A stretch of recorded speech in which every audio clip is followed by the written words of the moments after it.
anaerobes are active, and aerobes are feeding and reproducing on each little microsite. They consume the level of oxygen, which means as oxygen depletes, Sacco, come here, Sacco.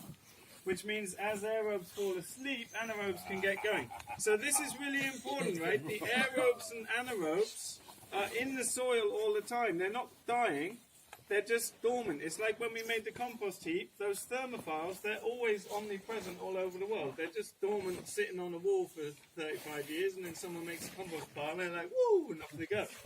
So they're not dying in between, or some will die, but they're always there, just dormant most of the time. So anaerobes are active, and they are reproducing, and their main byproduct is ethylene gas, which is important in soil science because it puts bigger organisms to sleep, which means there's no demand for oxygen, which means by diffusion oxygen will start creeping back into the subsoil, which puts anaerobes to sleep, which wakes the aerobes up again. And this cycle goes round and round and round and round and round in a healthy, active topsoil. Right? So when there's lots of oxygen, the main byproduct of aerobic bacteria is nitrogen in the form of ammonium. And we know plants need lots of nitrogen, that's why people give them NPK fertilizer. But they can use ammonium, they can use nitrogen in the form of ammonium, and that's great because ammonium is not water soluble, i.e. it sits in the topsoil waiting for a plant to actively eat it. When you put nitrogen on the soil in the form of nitrate, you are force drinking a plant. The plant's hydraulic, it has to take it up. When I have ammonium in a healthy soil, a plant can say, yeah, I want a bit of that. Right? So they're very different mechanisms. So nitrogen in the form of ammonium is stable. If there's lots of organic material in the soil, and the aerobic bacteria have access to a lot of oxygen, then you get excesses of ammonium. And if there's an excess of ammonium, nitrifying bacteria come along, they wake up, and they just twiddle some little dial in there, and they make the ammonium turn into nitrate. And plants can still use nitrate, but it's water soluble and it's designed to get out of the groundwaters to balance the level of ammonium. If there's too much nitrate, which would be toxic, then the denitrifying bacteria wake up and they sort of boot it into nitrogen gas and send it off into the atmosphere. So it's a double mechanism to balance the level of ammonium for the benefit of the whole. And nature is full of these little feedback loops where something's just waking up to do its job for the benefit of everything and then go back to sleep. And that's how nature works. Okay, so iron is in the soil. Iron has a positive charge, very important for manufacture of chlorophyll. Just like we have iron as the basis of blood, plants have iron ferric. Iron has the basis of chlorophyll, and it has a positive charge. That's why it's important in soil science, because it has a magnetic draw, you could say.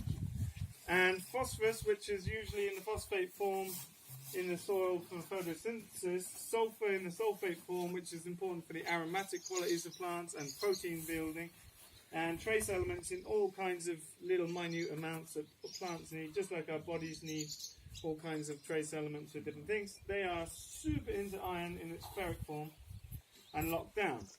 And then equally oppositely, clay particle has negative charge, and it is attractive to magnesium, calcium and potassium. So magnesium is for making chlorophyll and setting seed, calcium for cell division, genetic coding, and potassium for cell wall construction and immune systems, similar to our own bodies. So they are super into clay particle, and everything is locked down. However, so when aerobic bacteria get carried away and oxygen is totally depleted at that microsite, anaerobic bacteria get going. So at this point, if there is no nitrate in the system, so if there's no nitrate, so hydronitrate, so when anaerobes wake up, if there's no nitrate in the system, iron flips from ferric to ferrous and is kind of schizophrenic, throwing off his particles, but clay particle loves that shit. So he's in there and he throws off his particles and frees up all of these nutrients for plants to be able to take them up. So that's good, plants are happy, everything can get what it needs until the anaerobic bacteria produce lots of ethylene. So as ethylene levels rise, other soil organisms fall asleep, which means oxygen starts diffusing into the soil. And in the presence of large amounts of oxygen, iron flips back from ferrous to ferric form throwing off clay particle, and now locking down all the nutrients again. There we go. Okay, so those conditions are important. So let's gather the cards, and I'll ask you some questions, and let's think about the implications of those important